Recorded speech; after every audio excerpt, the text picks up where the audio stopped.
ও কাকা, তোমার ব্যাগে কি আছে গো? দারুণ সেন্ট ছাড়ছে যে। তোর পুজো দিতে যাচ্ছ নাকি?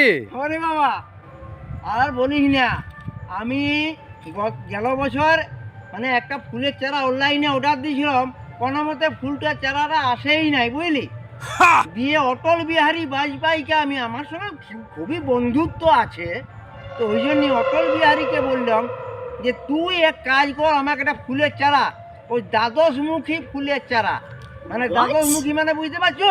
না, ভালো করে বলো দেয়নি। দ্বাদশমুখী মানে 12 রকমের গন্ধ, এক একটা ঘন্টায় এক এক রকমের গন্ধ আসে।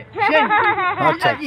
তো ওই চারাটা ছাদে লাগিয়েছি, তো এই বছর প্রথম ফুল ফুটলো, ওই জন্য ঠাকুরকে পূজা দেওয়ার জন্য ওই গাছের ফুল নিয়ে যাচ্ছি, এই জন্য এত সেন্ট ছাড়ছে বা।